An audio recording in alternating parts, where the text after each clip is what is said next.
अस्सलाम वालेकुम। सबसे पहले बात करेंगे पाकिस्तान वर्सेस ऑस्ट्रेलिया की सीरीज के अंदर पाकिस्तान टीम को एक बड़ा धचका लगा है। एक मेन फास्ट बॉलर सीरीज से बाहर हो गए हैं। अब उनकी जगह कौन आएगा, इसके ऊपर आपसे बात करेंगे।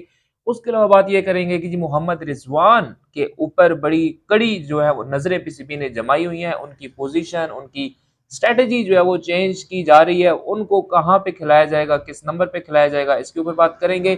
और लास्ट में बात करेंगे आईसीसी ने बैन आईसीसी ने जो है वो फाइन किया है पाकिस्तान वर्सेस ऑस्ट्रेलिया के मैच के अंदर एक प्लेयर को।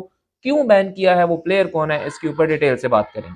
तो सबसे पहले नाजरीन बात कर लेते हैं जो आपकी सीरीज चल रही है पाकिस्तान वर्सेस ऑस्ट्रेलिया की। तो वहां पे जो है वो खुर्रम शहजाद जिनकी जो है वो इंजरी आ रही थी, अब उनका कंफर्म हो गया है कि जी उनको पसली जो है वो उनकी फ्रैक्चर हो चुकी है, जिस वजह से वो ऑस्ट्रेलिया की सीरीज से बाहर हो गए हैं। अब वो अगले 2 मैचेस के दौरान आपको नजर नहीं आएंगे। कौन होगा उनकी जगह पे, उनकी जगह पे रिप्लेसमेंट किसकी हो सकती है। तो अगर पाकिस्तान टीम को देखा जाए तो वहां पे 2 बंदे अभी अवेलेबल हैं। एक हसन अली हैं और एक वसीम जूनियर है।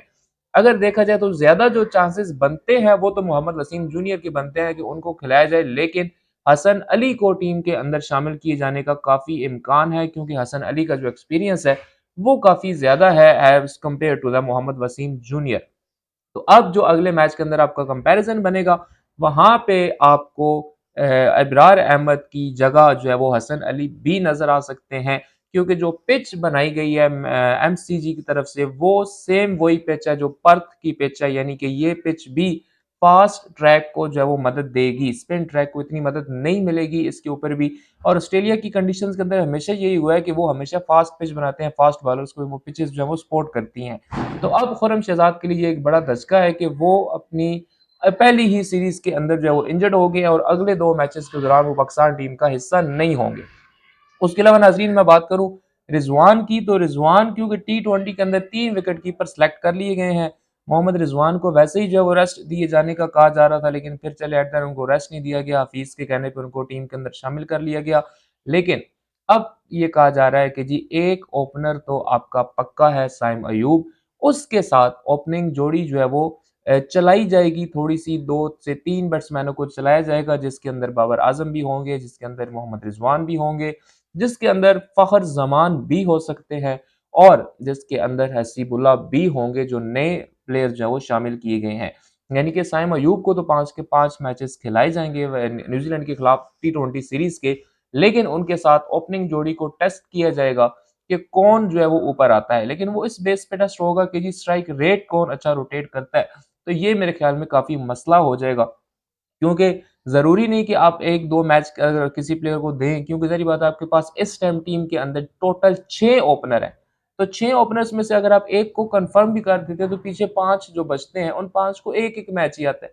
तो ये बड़ा मुश्किल हो जाएगा पीसीबी के लिए, स्पेशली जो है या चीफ सेलेक्टर्स के लिए, कि वो आगे इस लाएमल को किस तरह लेके चलते हैं, कि वो किस तरह से ये चीज जो है वो सेलेक्ट करेंगे कि जी इनमें से कौन जो है वो साइम अयूब के साथ अच्छा कंपैरिजन बना सकता है ओपनिंग का।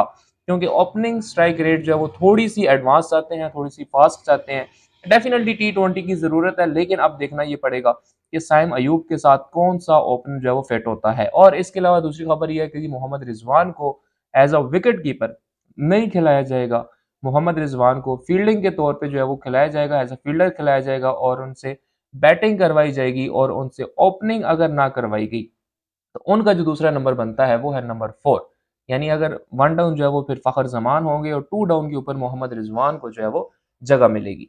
इसके अलावा नाजरीन बात कर ले पाकिस्तान वर्सेस ऑस्ट्रेलिया को जो मैच हुआ उसमें उस्मान ख्वाजा ने जो स्याह पट्टी बांध के अपना मैच खेला फलस्तीन के साथ, उन्होंने अपनी एक जो है वो यकजहती शो करवाई। उसके ऊपर आईसीसी ने उनको फाइन कर दिया है और आईसीसी की तरफ से ये कहा गया है कि ये आईसीसी के रूल्स के खिलाफ है कि आप इस तरह से किसी को डायरेक्टली या इनडायरेक्टली जो है वो सपोर्ट करें। हालांकि इस तरह के कई वाकयात पहले हुए हैं कि प्लेयर्स या पटिया बांध के खेले हैं, क्या कुछ होता रहता है, लेकिन उनको पहले शूज से मना किया गया, फिर उनको जो है वो काली पट्टी बांधने के ऊपर भी फाइन किया गया ताकि वो आइंदा ये काम ना करे। लेकिन मेरे ख्याल में ये आईसीसी की तरफ से बिल्कुल भी जो है वो अच्छा इकदाम नहीं है। वो स्याह पट्टी ही उन्होंने बांधी थी, उसके ऊपर कुछ लिखा हुआ नहीं था। हाँ, लेकिन उनका जो पर्पस था, जो मकसद था, वो डेफिनेटली उन सबको पता है, तो उसमें कोई बुरी बात भी नहीं है। लेकिन आईसीसी की तरफ से ये एक बड़ा गलत काम किया गया कि आईसीसी ने उस्मान ख्वाजा को जो है वो फाइन कर दिया है। किसी मैच वगैरह की पाबंदी तो नहीं लगी, फाइन से कोई फर्क भी नहीं पड़ता, वो फाइन डेफिनेटली खुशी से पे करेंगे ऐसे काम के लिए अगर उनके ऊपर कोई फाइन कोई मुश्किल वक्त आता भी है। लेकिन मेरे ख्याल में आईसीसी को या तो फिर मुकम्मल तौर पे आप खत्म कर दें, आप किसी को भी ना पहनने दें। जब बाकी टीमों के अपने किसी भी उसमें होते हैं तो वो पहन सकते हैं, तो अगर ये मुसलमान है तो ये गजा के लिए अगर कर रहे हैं, फलस्तीन के लिए कर रहे हैं, तो ये नहीं पहन सकते। तो ये डेफिनेटली आईसीसी की तरफ से एक बड़ा गलत इकदाम किया गया है।